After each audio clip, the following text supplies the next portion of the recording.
नमस्कार, मी ऋषाली यादव सारंग। आता पाहूयात बातम्या विस्तारानं। बुलेटिनच्या सुरुवातीला नवी दिल्लीतून महत्त्वाची बातमी।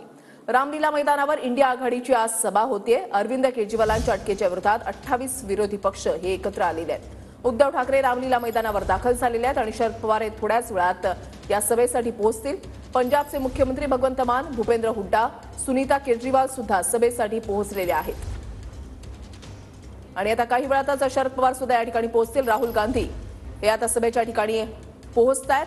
ही लाईव्ह दृश्य आपण या ठिकाणी पाहतायत। दिल्लीमधल्या रामलीला मैदानावर या महारॅलीचं आयोजन करण्यात आलेलं आहे। इंडिया आघाडीची ही सभा म्हणावी लागेल। मागच्या वर्षी भोपाळमध्ये महारॅलीची घोषणा झालेली होती, मात्र प्रत्यक्षात आता दिल्लीमध्ये या महारॅलीचं आयोजन करण्यात आलेलं आहे आणि 28 विरोधी पक्षांचे प्रमुख नेते या महारॅलीसाठी उपस्थित आहेत। संदीप राजगोळकर आमचे प्रतिनिधी आमच्या सोबत आहेत। अधिक माहिती जाणून घेणार आहोत। संदीप, सभेला किती वाजता सुरुवात होणार आहे? राहुल गांधी सुद्धा पोहोचलेत। अगदी वृषाली, पुढच्या काही मिनिटांमध्ये या सभेला सुरुवात होणार आहे। राहुल गांधी हे व्यासपीठावर दाखल झालेले आहेत। महाराष्ट्रातून उद्धव ठाकरे, संजय राऊत हे देखील, आदित्य ठाकरे देखील आहेत त्यांच्यासोबत। आपल्याला माहिती आहे अरविंद केजरीवाल यांना जी अटक केली त्या अटकेच्या विरोधामध्ये खरं तर इंडिया आघाडीची ही रामलीला मैदानावर जाहीर सभा होते आणि जवळपास 28 पक्षांचे नेते जे आहेत त्या आघाडीतल्या ते नेते सगळे या आजच्या रॅलीमध्ये सहभागी होत आहेत। देशभरातून अगदी टीडीपीच्या महबूबा मुफ्ती असतील, त्याचबरोबर शरद पवार देखील दाखल झालेले आहेत। व्यासपीठावर आपण दृश्यांमधनं पाहू शकतो। पहिल्या रांगेतच खरं तर उद्धव ठाकरे आणि शरद पवार यांचं आसन जे आहे। दुसरं महत्वाचं, सुनीता केजरीवाल देखील या रॅलीमध्ये सहभागी होणार आहेत। अरविंद केजरीवाल यांनी ईडीच्या कोठडीमधून जो संदेश लिहून पाठवलेला आहे तो संदेश त्या वाचून देखील दाखवणार आहेत। ऐन लोकसभेच्या रणधुमाळीमध्ये आपल्याला माहिती आहे की अरविंद केजरीवाल यांना अटक करण्यात आली होती। त्या अटकेच्या विरोधामध्ये हे सगळे इंडिया आघाडीतले जे घटक पक्ष आहेत ते एकत्र जमलेले आहेत। मल्लिकार्जुन खरगे राष्ट्रीय अध्यक्ष जे आहेत काँग्रेसचे ते देखील दाखल झालेले आहेत व्यासपीठावर। थोड्याच वेळात नेत्यांच्या भाषणाला सुरुवात होईल आणि इंडिया आघाडी आम्ही एकत्रच आहे हे दाखवण्याचा खरं तर हा एक प्रयत्न देखील म्हणता येईल। लालू प्रसाद यादव देखील दाखल झालेले आहेत व्यासपीठावर।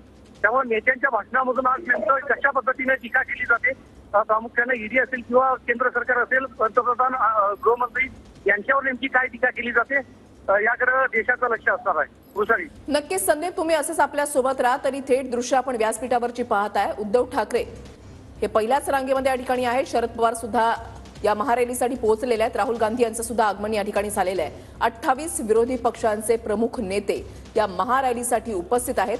अरविंद केजरीवाल यांच्यावर ईडीने केलेली कारवाई, ईडी कोठडी त्यांना 28 तारखेपर्यंत सुनावण्यात आलेली आहे। त्याच्यामुळे त्या कारवाईचा निषेध जो आहे तो प्रत्येक स्तरातून केला जातोय, विरोधी पक्षांकडून केला जातोय। ठिकठिकाणी निदर्शनं सुद्धा आम आदमी पक्षाकडून देशाच्या कानाकोपऱ्यामध्ये केली जात आहेत आणि शिवाय ईडी करून सुरू असलेली कारवाई, सीबीआयच्या धाडी, त्याच्यानंतर केंद्रीय यंत्रणांचा केंद्र सरकारकडून ज्या पद्धतीने वापर केला जातोय, भाजपकडून वापर केला जातोय, त्यावर वेळोवेळी विरोधकांनी टीका केलेली आहे। त्यामुळे हाही मुद्दा अत्यंत महत्त्वाचा आहे। लोकसभा निवडणुका या रणधुमाळी जी आहे ती सुरू झालेली आहे आणि ही रणधुमाळी सुरू झालेली असतानाच ही महारॅली म्हणजे याला एक वेगळंच महत्त्व आहे। पुन्हा एकदा जाऊया संदीप राजगोळकर यांच्याकडे। संदीप,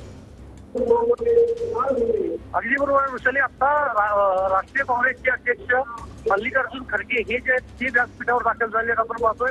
संजय राऊत यांनी त्यांना प्रियांका गांधी देखील सोबत आहेत। म्हणजे सोनिया गांधी या दाखल झालेल्या नाहीत, मात्र प्रियांका गांधी आणि राहुल गांधी हे दोघेही भावंड जे आहेत ती या व्यासपीठावर दाखल झाले। म्हणजे काँग्रेसकडून देखील या खरं तर रॅलीचं जे समर्थन आहे ते यापूर्वी करण्यात आलं होतं आणि ही रॅली होईल असं देखील सांगण्यात आलं होतं। त्या पद्धतीनं आपण पाहतोय सगळ्या विरोधी पक्षांचे नेते जे आहेत ते व्यासपीठावर दाखल आहेत आणि सगळ्यांची भेट खरं तर घेतली जाते। प्रियांका गांधी असतील, सोनिया गांधी असतील, त्याचबरोबर मल्लिकार्जुन खरगे असतील यांच्याकडून। मल्लिकार्जुन खरगे यांनी उद्धव ठाकरे यांच्याशी देखील हस्तांदोलन जे आहे ते केलेलं आहे। शरद पवार यांची देखील ते भेट घेत आहेत। राहुल गांधींनी देखील हस्तांदोलन जे आहे ते उद्धव ठाकरे यांच्याशी केलेलं आहे। प्रामुख्यानं 28 पक्ष जे आहेत म्हणजे भाजपच्या विरोधामध्ये किंवा एनडीए आघाडीच्या विरोधामध्ये जे जे सगळे राजकीय पक्ष आहेत ते सगळे या निमित्ताने एकवटलेले आहेत असं म्हणता येईल। आणि रामलीला मैदानावर यापूर्वी आपल्याला माहिती आहे अण्णा हजारेंचं आंदोलन देखील याच ठिकाणी झालं होतं। प्रामुख्याने आम आदमी पक्षाचा जो जन्म आहे तो देखील याच मैदानावरून झाला होता असं देखील म्हणता येईल। आणि त्यामुळे अरविंद केजरीवाल यांना जेव्हा ईडीनं दारू घोटाळ्या प्रकरणी अटक केली ते त्यानंतर आम आदमी पक्ष असेल, काँग्रेस असेल किंवा इंडिया आघाडीचे घटक पक्ष असतील यांच्याकडून वारंवार देशभरात आंदोलनं करण्यात आली होती आणि मोठा एल्गार म्हणून या सभेकडे खरं तर पाहिलं जात आहे। थोड्याच वेळात आता भाषणांना सुरुवात होईल सगळ्या नेत्यांच्या. पण पहिल्यांदा हे सगळे नेते एकमेकांना भेटतायत आपण पाहतोय. राहुल गांधी हे प्रोटोकॉल बाजूला ठेवून खरं तर ज्या ठिकाणी मीडियाची एंट्री होती त्या गेटमधून अचानकपणे ते आत आले तेव्हा काही प्रमाणामध्ये गोंधळ उडाला होता. दुसरं महत्वाचं, शरद पवार हे देखील मुंबईमधून थेट दिल्लीमध्ये ते दाखल झाले आणि त्यानंतर आता रामलीला मैदानावरच्या ते व्यासपीठावर दाखल झालेले आहेत. उद्धव ठाकरे, आदित्य ठाकरे आणि संजय राऊत हे कालच दाखल झालेले होते.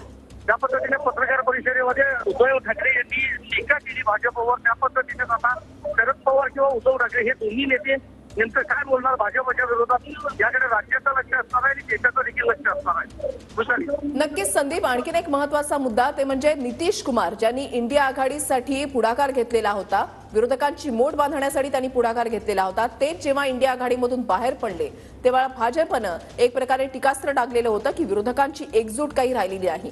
सध्या परिस्थिती पाहिली तर पश्चिम बंगालमधल्या निवडणुका जर पाहिल्या तर ममता बॅनर्जी यांनी काँग्रेसला एकही जागा या ठिकाणी सोडलेली नाही. म्हणजे त्यावेळेला सुद्धा खूप जास्त वादावादी आणि त्यांच्यामध्ये अंतर्गत कलह असल्याचं पाहायला मिळालेलं होतं आणि एकेका जागेसाठी काँग्रेस त्या ठिकाणी त्यांच्यासोबत बोलणी करत होतं. हे झालं पश्चिम बंगालमधलं.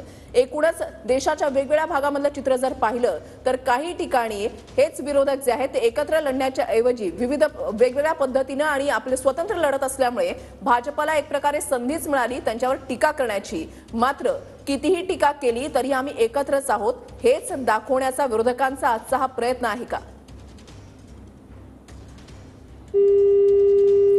संदीप राजगोळकर आपले प्रतिनिधी आपल्या सोबत आहेत, त्यांच्यासोबत आपण पुन्हा एकदा संपर्क साधण्याचा प्रयत्न करणार आहोत. तर ही थेट दृश्य जी आहे ती आपण पाहताय, ही महारॅली जी आहे ती आयोजित करण्यात आलेली आहे.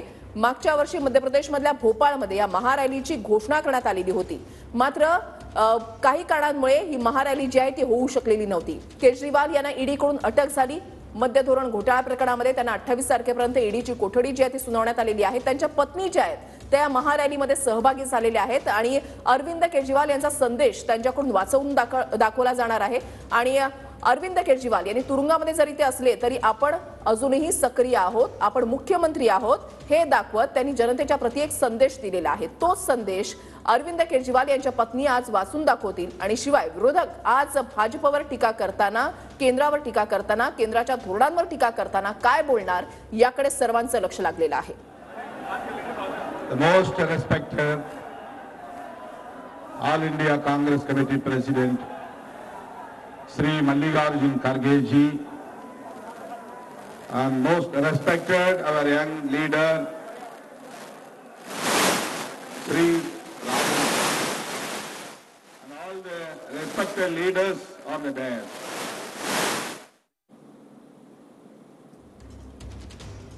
तर आपण पाहताय 28 विरोधी पक्षांचे प्रमुख नेते या ठिकाणी उपस्थित आहेत आणि आपचे नेते सुद्धा या महारॅलीसाठी उपस्थित आहेत.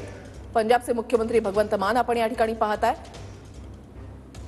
राहुल गांधी या ठिकाणी पोहोचलेले आहेत. मल्लिकार्जुन खरगे या ठिकाणी पोहोचलेले आहेत. संजय राऊत यांची सुद्धा उपस्थिती आहे. कालच आदित्य ठाकरे, उद्धव ठाकरे हे दिल्लीमध्ये पोहोचलेले होते. In the midst of hectic schedule of election campaign, we have gathered here to protect our democracy and our nation. Actually, in Tamil Nadu, we are facing first phase of election, April 19. I am also one of the candidates contesting again, but I have come here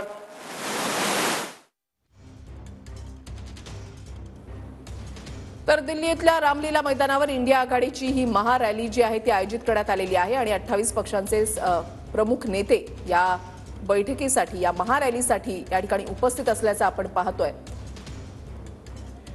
The arrest of Sri Kejriwal and Hemant Soren and opponent leaders. This is a war between the people of India and BJP Sangh Parivar. Actually, we are India bloc parties are supporting the people of India to protect our nation. This is great injustice not only to the Aam Aadmi Party or our leader, young leader, Rahul ji. Our leader Rahul ji measured this nation his feet, by his feet. He measured the people of India by his heart. He is gaining the people's support across the country. So the BJP and Sangh Parivars are afraid about our Rahul ji and Kejriwal and young leaders. So that they are doing this kind of anti-national activities. This is not only against Kejriwal. Mr. Kejriwal emerging like alternative force in our nation. He is Mr. Clean. He is supporting Congress and India Bloc parties so that BJP arrested him to vindicate. This is nothing but a political vendetta. This is a political vendetta. There is no evidence proof against him to arrest. They didn't expect that Kejriwal will support or will join with India Bloc.